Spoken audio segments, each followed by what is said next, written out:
Le podcast de la CPTS Paris 8. Aujourd'hui, nous allons parler des traitements médicamenteux de l'insuffisance cardiaque avec Florence Beauvais, qui est cardiologue à l'hôpital Lariboisière.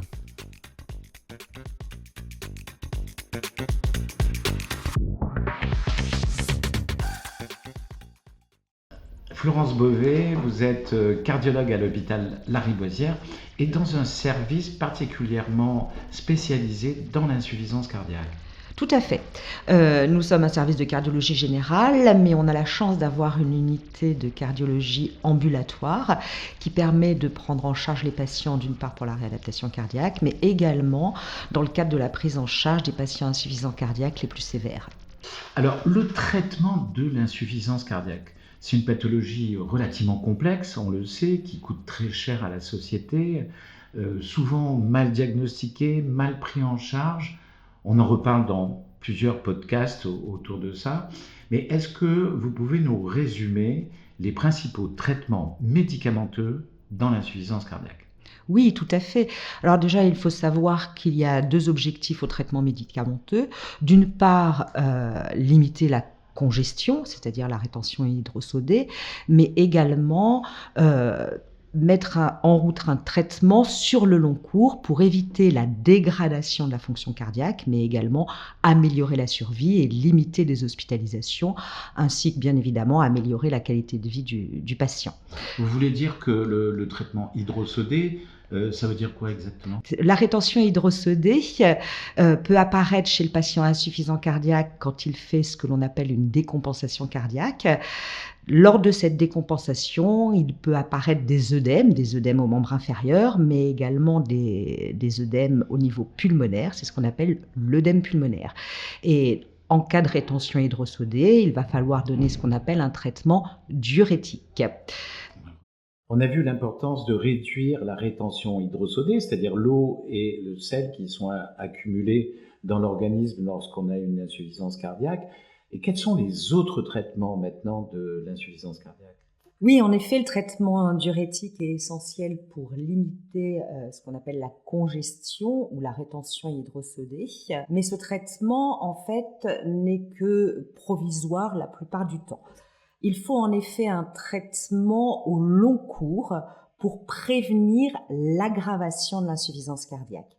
Et ce traitement au long cours repose sur 4 classes médicamenteuses qu'on appelle également les 4 fantastiques.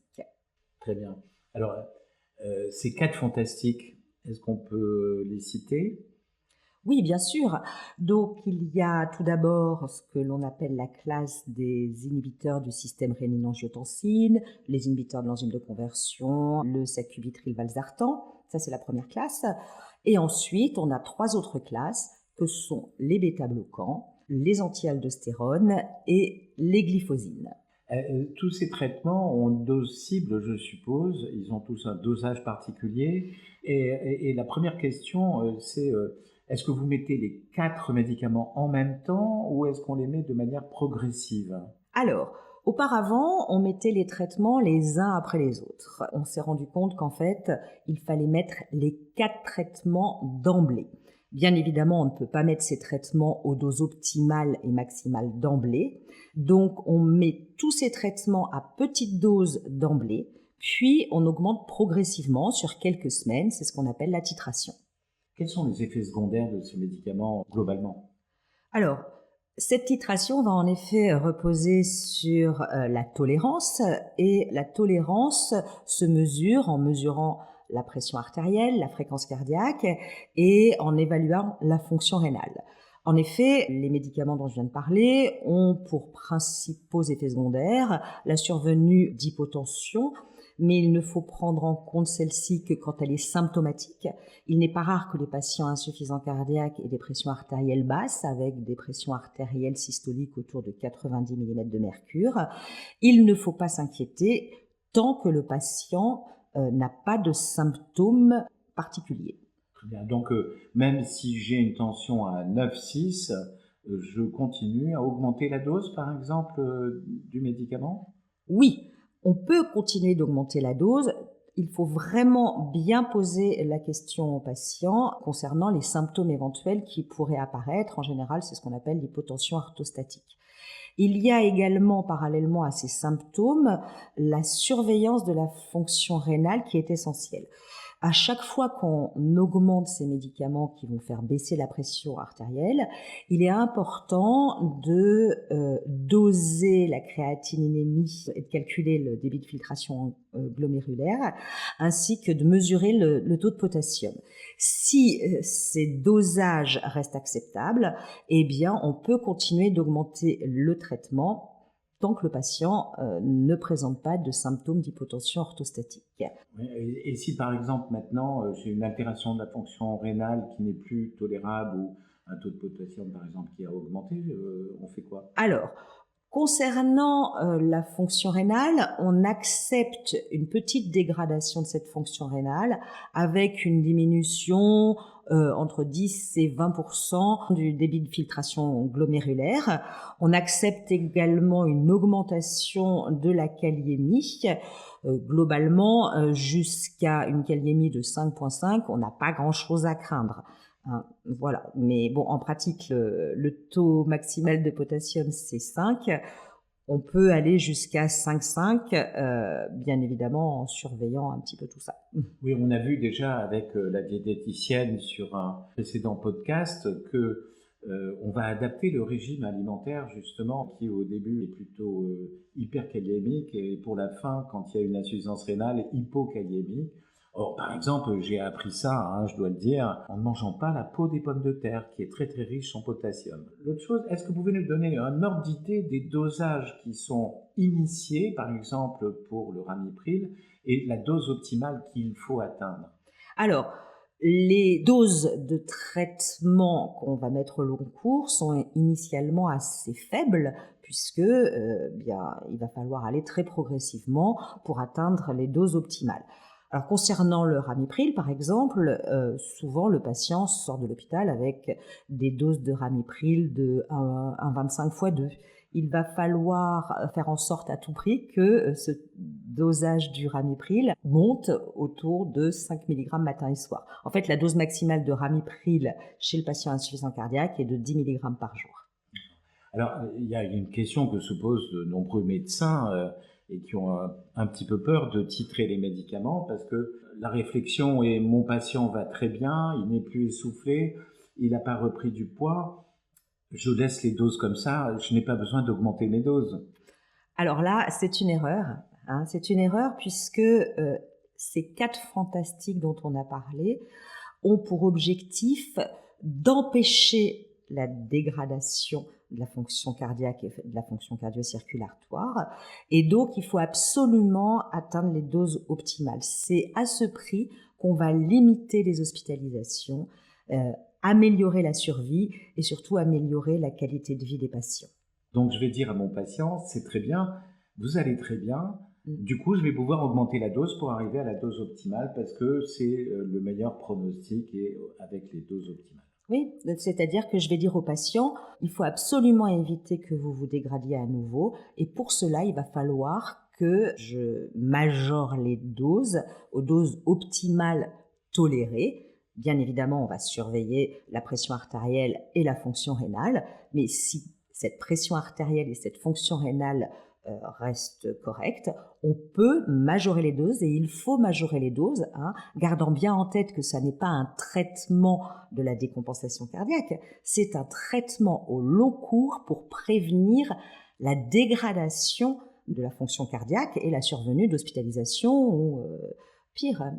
D'accord. C'est comme si on avait un cancer et qu'on prenait une chimiothérapie à demi-dose en disant là je la supporte bien donc j'arrête là. Tout à fait, exactement. Il faut prendre des traitements efficaces aux doses efficaces tant qu'on les tolère. Donc actuellement, il y a très souvent un retard à la mise sous traitement parce qu'il y a un retard au niveau du diagnostic. Donc les dépistages de l'insuffisance cardiaque sont organisés un petit peu partout. Et à ce propos, je dois vous dire que la CPTS Paris 8 va organiser le 26 mai un dépistage de l'insuffisance cardiaque dans les pharmacies et dans les établissements du territoire. Est-ce que pour vous, ce dépistage est aussi important que la prise en charge en fait des patients qui ont déjà été hospitalisés pour une insuffisance cardiaque? Alors, oui, bien sûr. Donc, il y a 2 étapes dans la mise en route du traitement du patient insuffisant cardiaque. Il y a d'une part, en effet, la nécessité absolue de titrer les doses des traitements de l'insuffisance cardiaque, mais pour cela, il faut d'abord les mettre en route. Donc, l'introduction des traitements de l'insuffisance cardiaque doit être la plus précoce possible. Et en effet, malheureusement, il n'est pas rare actuellement de voir des patients qui présentent des œdèmes des membres inférieurs, un essoufflement, chez lesquels on dit il a de l'insuffisance respiratoire ou il a un mauvais état veineux des membres inférieurs.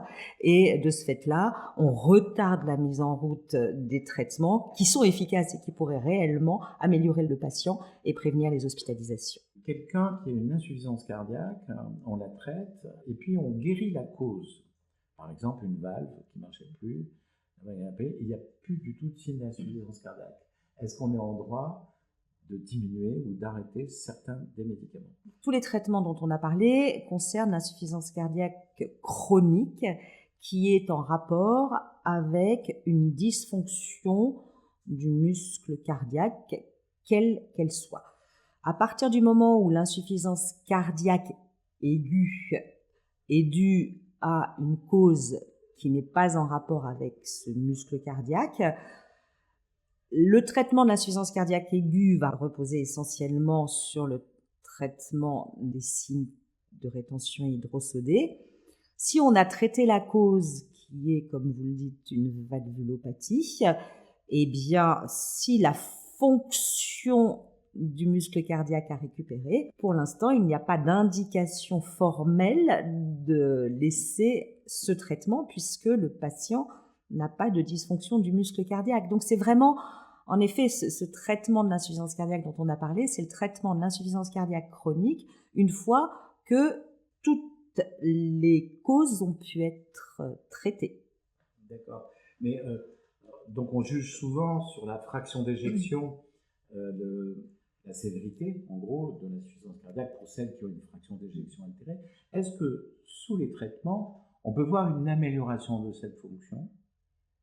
Alors oui, on peut voir tout à fait une amélioration de cette fonction cardiaque, c'est quand même l'objectif. Alors quand on parle de fonction cardiaque, il y a cette fonction cardiaque, elle est évaluée par la fraction d'éjection ventriculaire gauche d'une part, mais pas seulement, elle est évaluée également par l'évaluation de ce qu'on appelle la fonction diastolique. Il y a la moitié des patients insuffisants cardiaques qui ont une fonction systolique préservée, c'est-à-dire une fraction d'éjection ventriculaire gauche supérieure à 50%. Alors oui, justement, je voulais revenir dessus, ça me semble important. Certains patients ont une fraction d'éjection normale, mais ils ont fait une poussée d'insuffisance cardiaque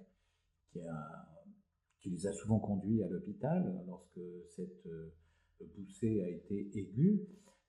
Dans ces cas-là, est-ce que les traitements des patients qui ont une insuffisance cardiaque à fraction d'éjection conservée sont aussi les 4 fantastiques?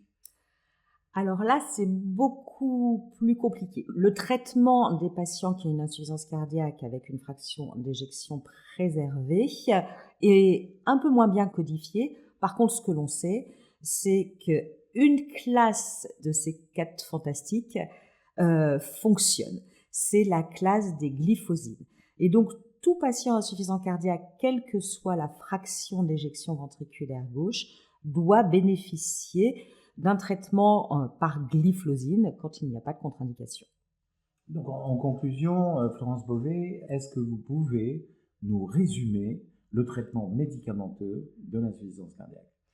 Donc, le traitement médicamenteux de l'insuffisance cardiaque repose sur l'association de 4 classes médicamenteuses qu'on appelle les 4 fantastiques et d'un traitement diurétique qui va être adapté en fonction de la rétention hydrosodée. Merci beaucoup, Florence Beauvais, de l'hôpital Lariboisière.